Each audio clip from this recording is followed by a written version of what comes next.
The discarded maestro. The piano keys felt cold beneath Victoria Ashford's fingers, as lifeless as the dreams she'd buried 6 years ago. In the cramped living room of her East Side apartment, she taught scales to a fidgeting 8-year-old named Timothy, whose mother checked her phone in the corner, clearly counting the minutes until the lesson ended. This was her life now, 45-minute sessions at $70 a pop, the radiator clanging its discordant rhythm, and the faint smell of her neighbor's curry seeping through the thin walls. There had been a time when Victoria's fingers had danced across these same keys with purpose, when melodies had poured from her soul like water from a spring. She'd been a rising star at the Royal Academy of Music, her compositions praised as hauntingly innovative by Professor Bennett, the institution's most notoriously harsh critic. Her senior thesis, a chamber piece titled Resonance in Minor, had earned her a standing ovation and offers from 3 prestigious music houses. Then she met Marcus Pemberton at a post-graduation reception. He was 28, charismatic, with conductor's hands and a smile that promised the world. He spoke passionately about music as a universal language, about building something magnificent together. Within a year, they were married. Within 2, Victoria had stopped composing under her own name. "It's just practical, darling," Marcus had whispered one night, his arm around her shoulders as they reviewed her latest symphony. "The industry is brutal to female composers. They'll take you more seriously if the work comes through established channels. Through me. Once I'm principal conductor, we'll reveal the truth. I promise." She'd believed him. God help her. She'd believed every word. Victoria had spent her days orchestrating Marcus's career instead of her music. She wrote compositions that he conducted, arrangements that he claimed as collaborative efforts, though her name grew smaller on each program until it disappeared entirely. She hosted dinner parties for board members, laughed at their terrible jokes, and made herself invisible so Marcus could shine. Her own ambitions were carefully folded and stored away, like wedding china waiting for a special occasion that never came. The divorce had been swift and surgical. Marcus had already been involved with Sienna Cross, a 26-year-old pop singer with a platinum album and a social media following in the millions. When Victoria discovered the affair through a tabloid photo, Marcus hadn't even bothered to lie. "You've become background music, Victoria," he'd said, his words precise and cutting. "Sienna is a symphony. She understands the spotlight. You were always more comfortable in the shadows anyway." The settlement was insulting. Marcus kept their Tribeca loft, the summer house in the Hamptons, and worst of all, the rights to perform their collaborative works, compositions Victoria had bled onto staff paper during countless sleepless nights. His lawyer argued that since the pieces were created during their marriage and performed under Marcus's name, they were joint property. Victoria's attorney, a court-appointed advocate who handled 3 cases simultaneously, barely put up a fight. Now, 18 months later, Victoria existed in a gray space between who she'd been and who she'd become. The woman who'd once debated the emotional architecture of Mahler's symphonies with renowned scholars now spent her evenings microwaving sad dinners and watching television. She didn't care about Timothy's mother cleared her throat. "Miss Ashford? Timothy's time is up." Victoria blinked, realizing she'd been staring at the sheet music without seeing it. "Of course." "Timothy, practice your arpeggios this week." The door closed behind them and silence rushed in to fill the space. Victoria walked to her kitchenette, where a stack of mail teetered on the counter. Bills mostly, a grocery store circular, and then something different. A heavy cream envelope with her name written in elegant calligraphy. Her hands trembled as she opened it. Inside was an invitation embossed with gold lettering. "The National Music Awards Gala cordially invites Ms. Victoria Ashford." The event was in 3 weeks at Lincoln Center, the same gala she and Marcus had attended every year, where he'd networked with donors while she'd smiled mutely at his side. A well-dressed ghost. Her first instinct was to laugh, a bitter, hollow sound that echoed in the small apartment. This had to be a mistake, a clerical error from an outdated mailing list, or worse, a cosmic joke. She held the invitation over her kitchen trash can, ready to drop it in with the coffee grounds and takeout containers. but her hand wouldn't release it. In her mind, she could see Marcus there, Sienna draped on his arm like expensive jewelry. She could hear his laugh, that booming, performative sound he made when he wanted everyone to know he was the center of attention. She could imagine the pitying glances from former colleagues, the whispered gossip. "There's Victoria Ashford. Remember her? Such a shame how things turned out. The invitation sat on her counter for 4 days. It mocked her during her morning coffee. It judged her while she practiced scales. It whispered reminders of everything she'd lost, everything she'd allowed to be taken." On the 5th day, something shifted. Victoria was sorting through an old box of belongings when she found a folder of sheet music, copies of her original compositions from before her marriage. She opened one at random, Awakening in E-flat major, a piece she'd written at 24, full of hope and defiance. She sat at her piano and began to play. The notes flowed from memory, and as they did, something unlocked inside her chest. This music wasn't background noise. It wasn't forgettable. It was fierce and alive and utterly, undeniably hers. Victoria picked up her phone, her thumb hovering over a contact she hadn't called in 3 years. Julian Blackwood, the reclusive music producer who'd built an empire on his ability to hear genius where others heard noise. They'd met 7 years ago at a symposium on modern composition. Victoria had presented a paper on algorithmic patterns in Bach's fugues, proposing a new framework for understanding musical DNA. Julian, sitting in the back row, had approached her afterward with eyes bright with excitement. They'd spent hours in a hotel bar, discussing music theory, technological innovation, and the future of composition. Julian had wanted to work with her, to develop software that could analyze and preserve the mathematical beauty of classical music. But then Marcus had entered her life and Julian had faded into the background. Just another casualty of her shrinking world. Victoria pressed dial before she could lose her nerve. "Victoria Ashford," Julian's voice came through after 2 rings, warm with surprise. "I wondered if you'd ever call?" Julian. Her voice cracked slightly. "I need to ask you something.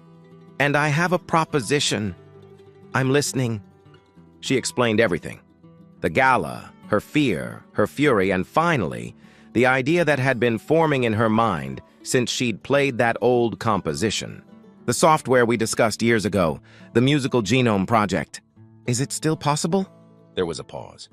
Then Julian laughed, not mockingly, but with genuine delight. "Victoria, I've had a team working on it for 2 years. But we've hit a wall. The algorithm can identify patterns, but it can't understand the soul of the music. I've been stuck because I didn't have the one person who could bridge that gap." "Who?" "You, Victoria.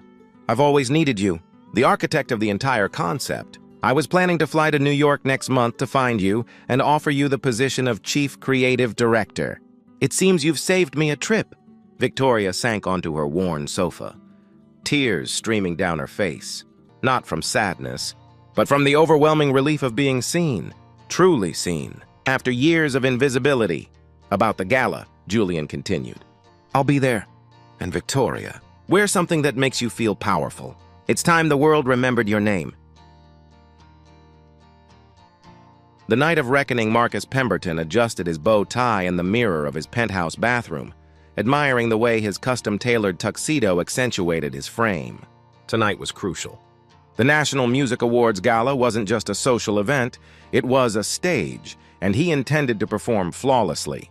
His recent appointment as principal conductor of the Metropolitan Philharmonic Orchestra had solidified his status, but he needed to secure funding for next season's ambitious program. Board members would be watching. "Babe, does this dress make my collarbone look too prominent?" Sienna Cross emerged from the bedroom in a scarlet gown covered in crystals that caught the light with every movement. She posed, practiced, and perfect, her phone already angled for a selfie. "You look stunning, darling," Marcus said absently, his mind cataloging the donors he needed to charm. Senator Richardson would be there, along with the Vandermeer Family Trust representatives. He'd prepared talking points about democratizing classical music and bridging generational divides. Buzzwords that opened checkbooks. Sienna pouted at her phone screen. "I need the perfect shot for Instagram. My followers expect gala content.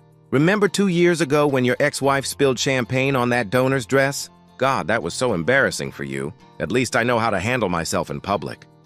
Marcus smirked, the memory filling him with smug satisfaction. Victoria was from a different era. Sweet woman, truly, but utterly lacking in social grace. She belonged in a practice room, not a ballroom. Leaving her was the smartest career move I ever made. The limousine arrived at Lincoln Center at precisely 7:30. Camera flashes erupted as Marcus emerged, Sienna clinging to his arm with rehearsed elegance. They navigated through the crowd, and Marcus immediately spotted his target. Jeffrey Whitmore, chair of the Philharmonic's Finance Committee, standing near the champagne fountain with his wife. "Jeffrey! Margaret! You both look magnificent!" Marcus boomed, his voice projecting across the marble lobby. After the obligatory air kisses and pleasantries, Jeffrey's expression turned serious. "Marcus, we need to discuss the Rachmaninoff cycle you're proposing. The budget is concerning." Marcus waved a dismissive hand, launching into his prepared pitch about subscription renewals and media attention. But mid-sentence, he noticed something odd. Jeffrey wasn't listening. His attention had shifted toward the entrance, his eyes widening with unmistakable surprise. "Is that Julian Blackwood?" Margaret whispered, her champagne glass frozen halfway to her lips. Marcus turned, following their gaze. The crowd at the entrance had parted like a curtain pulled back to reveal a new act. A midnight black Rolls-Royce Phantom, vintage but immaculately maintained, had glided to the curb. The legendary vehicle was worth more than most people's houses, a rolling statement of wealth so profound it didn't need to announce itself. The driver opened the rear door with ceremonial precision. A man emerged, tall, silver-haired, dressed in an understated black suit that probably cost more than Marcus's monthly mortgage. Julian Blackwood, the phantom of the music industry, the producer who'd discovered 3 of the last decade's most revolutionary composers, built a music technology empire, and then vanished from public life 5 years ago. "Impossible," Marcus muttered. "Blackwood hasn't attended a public event since—" His words died in his throat. Julian turned toward the open car door and extended his hand. A woman's hand, elegant, unadorned except for a single silver ring, accepted it. She emerged from the car not with the desperate eagerness of someone seeking attention, but with the quiet confidence of someone who'd already earned it. The dress was midnight blue silk, cut in clean lines that spoke of timeless elegance rather than trendy desperation. Her dark hair was swept back simply, highlighting a face that Marcus recognized even as his brain refused to process the image. Victoria. But not the Victoria he remembered, not the diminished, apologetic woman who'd shrunk into the corners of rooms. This woman stood straight, her chin lifted, her eyes calm and focused. She looked like she belonged exactly where she was, beside one of the most powerful men in the music industry. "Oh my God," Sienna breathed, her carefully constructed composure cracking. "Is that your ex-wife? With him?" The question hung in the air like a dissonant chord. Marcus felt a physical sensation in his chest, as if someone had struck him with a mallet. His carefully constructed reality, the narrative, where Victoria was the forgettable, past, and he was the ascending future, suddenly seemed as fragile as sheet music in a fire. Julian placed a respectful hand on Victoria's back, guiding her toward the entrance. They moved through the crowd with an ease that suggested they belonged to a different elevation of society. People didn't just notice them, they gravitated toward them, the way audiences lean forward during a pianissimo passage. Edward Rothstein, president of the National Music Foundation, practically sprinted across the lobby, his face radiating delight. "Julian, this is an unprecedented honor. We had no idea you were attending." Julian smiled with genuine warmth. "Edward, thank you for having us. I couldn't miss tonight, not with such an important announcement to make." He gestured to Victoria. "Please allow me to introduce my partner and colleague, Dr. Victoria Ashford. Dr. Victoria Ashford." The title landed like a timpani strike. When had she earned a doctorate? They walked past Marcus's group without a flicker of recognition. Victoria's eyes swept over him the way one might glance at a piece of furniture, noting its presence, finding it unremarkable, and immediately moving on. The dismissal was so complete, so absolute, that it was more devastating than any confrontation could have been. Did she just... Jeffrey trailed off, his eyes moving between Marcus and Victoria's retreating form. Marcus stood frozen, his champagne glass trembling slightly in his hand. The smug confidence that had armored him moments ago had evaporated. Sienna clutched his arm, her perfectly manicured nails digging into his jacket. "Marcus," she hissed, her influencer persona cracking to reveal genuine panic. "Why is she here with Julian Blackwood? Why does she look like that?" He had no answer. The woman he'd labeled as background music had just walked into his spotlight, accompanied by the industry's most legendary figure, and she'd done it without even acknowledging his existence. The evening proceeded with agonizing slowness. Marcus tried to engage with donors, but his attention kept fracturing. He watched Victoria across the room, surrounded by museum directors, composers, and foundation presidents. She spoke with animation, her hands gesturing as she explained something that had everyone leaning in, captivated. At 9 o'clock, Edward Rothstein took the stage. After thanking sponsors and presenting several awards, his tone shifted to something more momentous. "Ladies and gentlemen, we have an extraordinary announcement tonight. A visionary whose work has redefined music production has emerged from his well-earned privacy to share something remarkable with us. Please welcome Mr. Julian Blackwood." The applause was thunderous. Julian walked to the podium with unhurried grace, waiting for silence before speaking. "Thank you, Edward. I'm here tonight because we stand at a crossroads in musical history. For centuries, we've struggled to preserve the essence of classical composition. Not just the notes, but the mathematical DNA that makes each piece unique. Technology has given us tools, but tools without vision are merely expensive toys." He paused, his eyes scanning the room with quiet authority. "Tonight, I'm proud to announce the formation of the Blackwood Ashford Music Foundation. Our mission is to create the world's first comprehensive archive of musical composition patterns, preserving the genius of the masters while nurturing the voices of tomorrow's composers." The name hit Marcus like a physical blow. Blackwood Ashford. Not just Julian's date, not just his companion. Her name was alongside the billionaires, equal in weight and importance. "But vision without architecture is just a dream," Julian continued, his voice warming with genuine admiration. "The theoretical framework, the revolutionary methodology that makes this foundation possible, didn't come from me. It came from an academic whose brilliance I've admired for 7 years. A woman who understands that music is both art and mathematics, emotion and equation. It is my profound honor to introduce the Chief Creative Director and co-founder of our foundation, Dr. Victoria Ashford." The spotlight found Victoria as she rose and walked to the podium. The room fell into absolute silence, the kind of attentive hush usually reserved for the moment before a conductor's first downbeat. "Thank you, Julian," she began, her voice clear and resonant, filling the space effortlessly. "Music is humanity's oldest language, but it's also our most fragile. Every year we lose compositions to time, to deterioration, to simple forgetfulness. We treat music as ephemeral, but the patterns that create emotional resonance are as real and measurable as the wavelengths of light." She spoke for 7 minutes, painting a vision so compelling that Marcus forgot to breathe.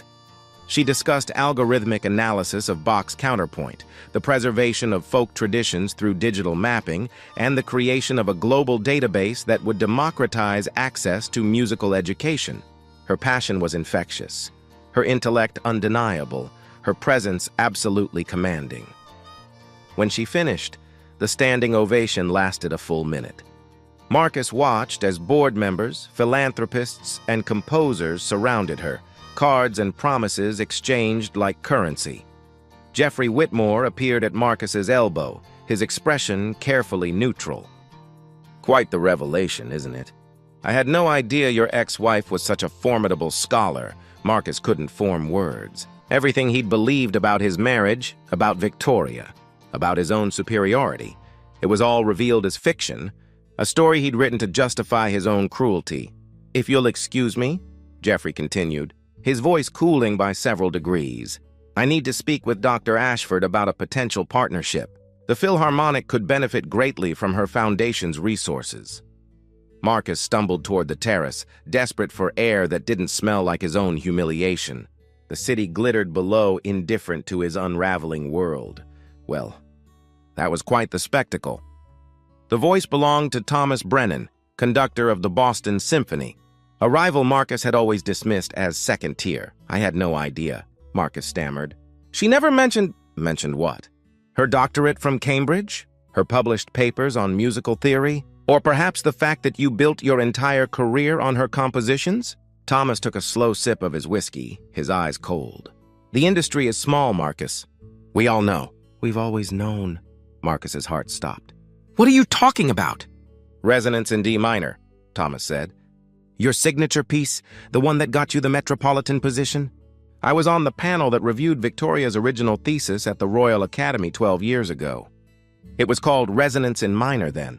Same harmonic structure, same melodic themes. You changed 3 measures and claimed it as your own masterwork.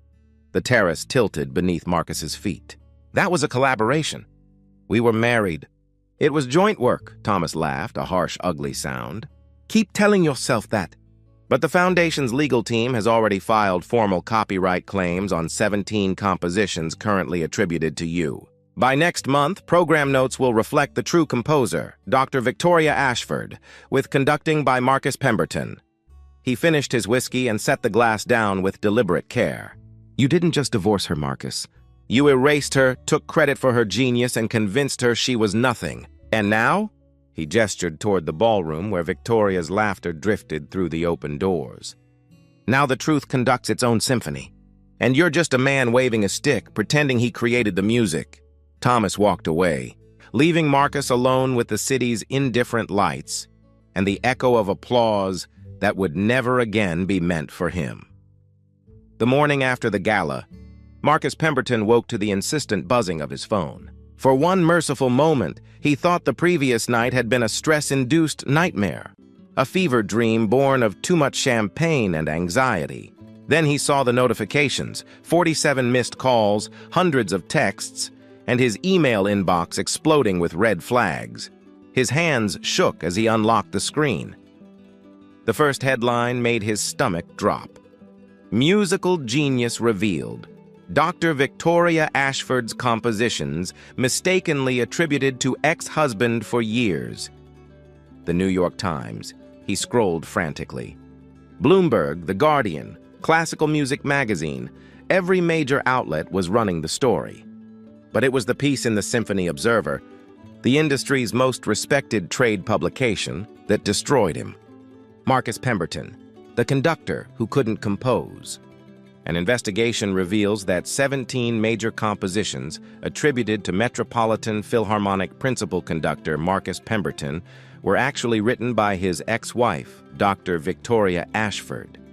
Legal documents filed yesterday by the Blackwood Ashford Foundation include original manuscripts, dated correspondence, and testimony from former colleagues confirming Ashford as the sole composer. Pemberton's claim of collaborative work appears to be what experts are calling the most egregious case of artistic theft in modern classical music history. The article continued with devastating detail, comparisons between Victoria's original thesis work and his compositions, interviews with former Academy professors who remembered her brilliance, even a sidebar about the mysterious phone call that had caused her to withdraw from the curator position years ago. His phone rang. It was Howard Chen, the Metropolitan Philharmonic's executive director. Marcus answered with trembling fingers. "Don't bother coming to the office," Howard said without preamble, his voice arctic. "The board held an emergency session at 6 this morning. Your contract is terminated effective immediately. A courier will arrive at 10 with paperwork. Howard, please let me explain." "Explain what, Marcus? That you built your entire career on stolen work? That you sabotaged your wife's career so you could plagiarize her genius?" Howard's voice rose, years of professional courtesy evaporating. "We have donors threatening to pull funding. 3 board members have resigned in protest. The musicians' union is demanding a formal investigation. You're not just fired, you're toxic." "The compositions were created during our marriage," Marcus protested weakly. "Legally, they were joint property. You keep telling yourself that lie. Howard interrupted.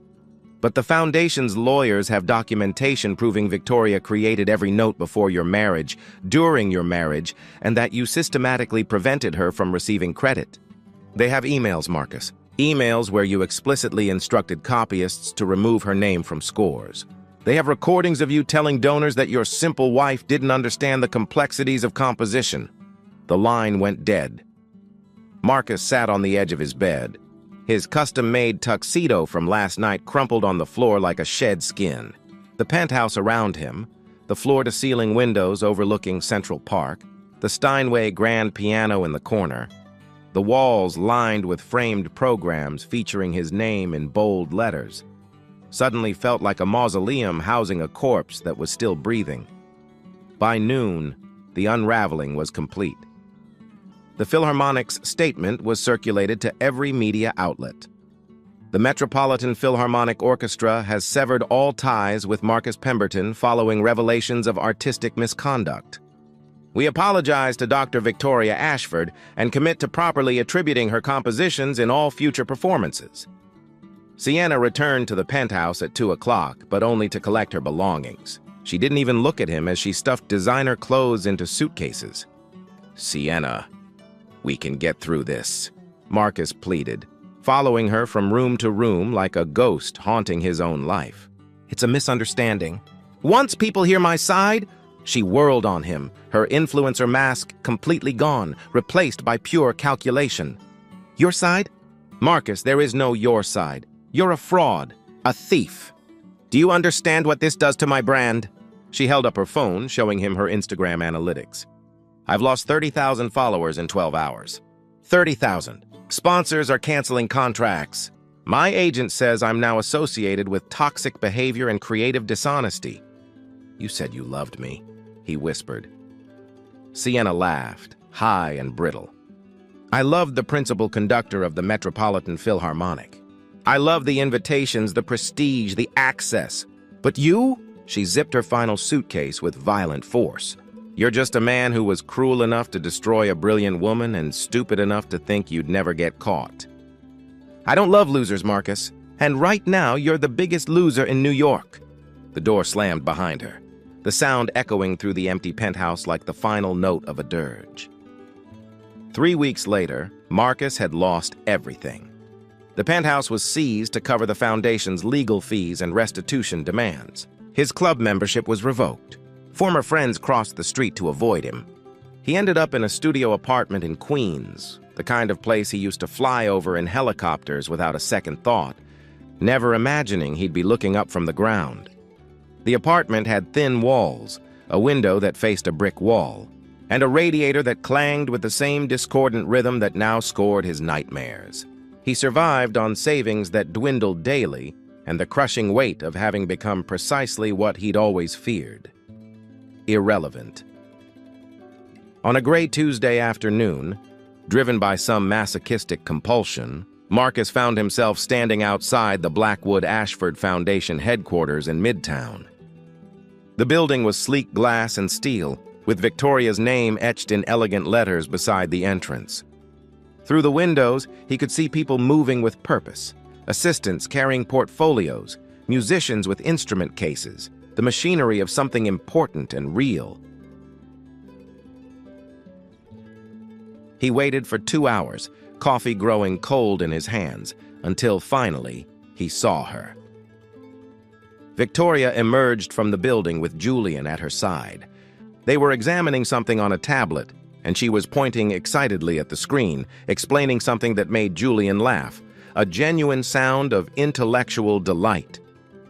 She wore a charcoal pantsuit, her hair pulled back in a simple style, and she radiated the confidence of someone who had finally found their proper place in the world.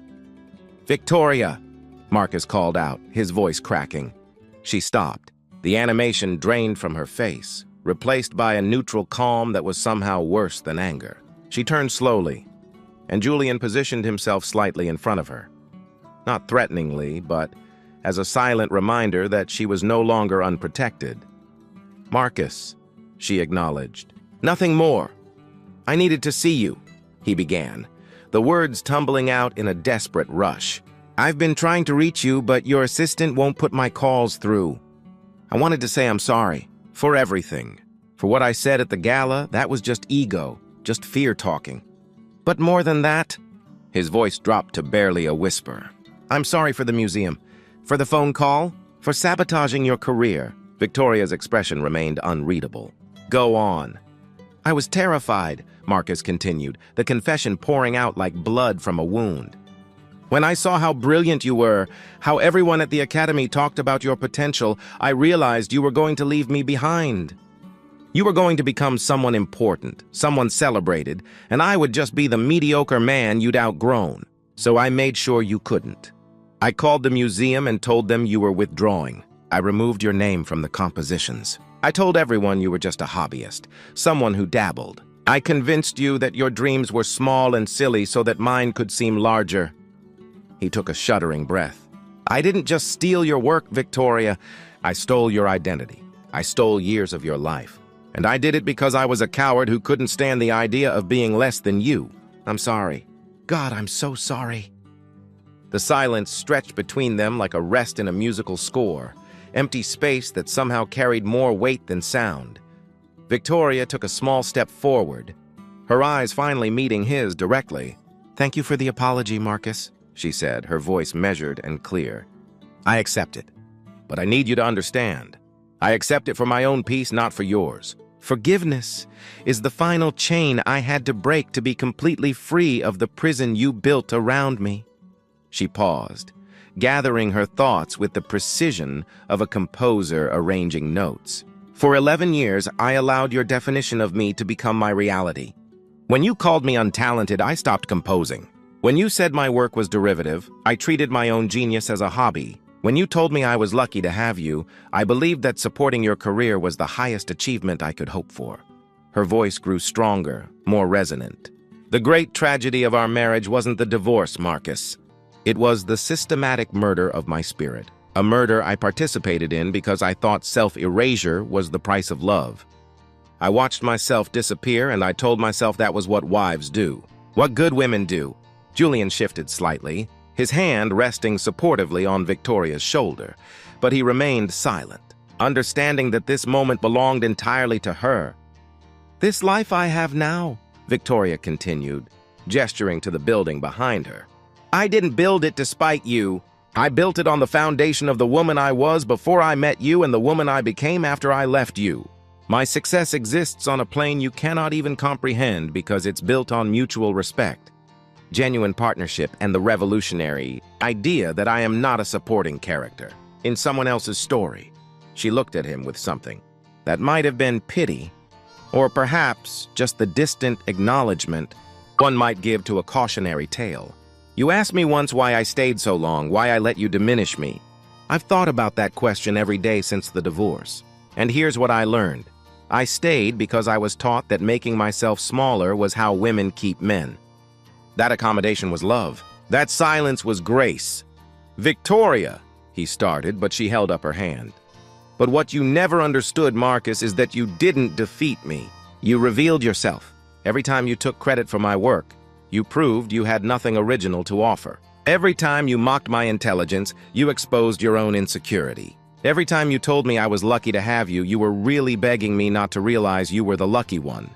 She took a step back, reclaiming the physical space between them. The woman you divorced doesn't exist anymore. She died the moment I signed those papers. And from her ashes rose someone you never had the vision to imagine. Not your wife, not your muse, not your shadow. Just Victoria Ashford, fully formed and finally free. Marcus felt tears streaming down his face. What happens to me now? Victoria's expression didn't soften. That's not my concern anymore. You'll have to figure out who you are when you're not stealing someone else's genius. Maybe you'll discover you had talent of your own all along. Or maybe you'll learn that mediocrity isn't a tragedy. It's just the reality most people live with, honestly. She gave him one final brief nod, a gesture of absolute dismissal. I hope you find some peace, Marcus. Not for your sake, but because your misery is no longer interesting to me. Goodbye. Victoria turned and walked away with Julian, their conversation resuming as if Marcus were nothing more than a crack in the sidewalk they'd momentarily had to step around. He watched them disappear into the building, the glass doors closing with a soft, final click. Marcus stood on the sidewalk as the city churned around him, taxis honking, people rushing past, the world spinning on without him. He had called her talentless, and in doing so, orchestrated his own ruin. He had called her forgettable, and condemned himself to be forgotten. Epilogue. 6 months later, the Blackwood Ashford Foundation's inaugural gala was held at Carnegie Hall. Victoria stood backstage in the conductor's waiting room, her hands steady as she reviewed the score one final time. Tonight, she would conduct her own symphony, Emergence in E major, in front of 2,000 people, including representatives from every major orchestra in North America. Julian knocked softly and entered. "The hall is packed. Standing room only. Are you ready?" Victoria looked at her reflection in the mirror. She saw a woman in her early 40s, her face showing the lines of experience, but also the glow of purpose. She saw the girl who'd once dreamed of conducting her own compositions. She saw the woman who'd lost herself. And she saw the person who'd clawed her way back to wholeness. "I'm ready," she said. As she walked onto the stage, the applause was thunderous. But what moved her most was seeing the faces in the audience, young composers, students, women who'd emailed her their stories of being silenced, of being told they weren't enough. She raised her baton, and in the moment before the first note sounded, she felt the weight of every stolen year lift from her shoulders. The symphony began. Outside Carnegie Hall, across the street behind a barrier, Marcus Pemberton stood in the cold. He couldn't afford a ticket. He could barely afford the subway fare to get here, but some compulsion had drawn him to this place, to witness the finale of the story where he'd once believed himself the hero. Through the closed doors, muffled by distance and glass, he could hear the music, Victoria's music. It was achingly beautiful, complex and emotional, mathematical precision wed to raw feeling. It was everything he'd never been capable of creating. A young couple walked past him, excited, clutching their programs. "Did you know Dr. Ashford wrote this when she was only 25? The woman said. "Can you imagine being that brilliant and having it buried for so long?" "I heard her ex-husband stole credit for her work," the man replied. What kind of person does that to someone they supposedly loved? They disappeared into the hall, and Marcus was left alone on the street with the ghost of the man he'd been and the truth of what he'd become. The music swelled, even through the walls, undeniable and triumphant. It was the sound of a woman who'd been silenced finding her voice. It was the sound of justice composing its own requiem for cruelty, and it was the sound Marcus Pemberton would hear in his head for the rest of his life. A reminder that some symphonies are written not in notes, but in the consequences of our choices, and they play on forever, whether we want to listen or not. The end.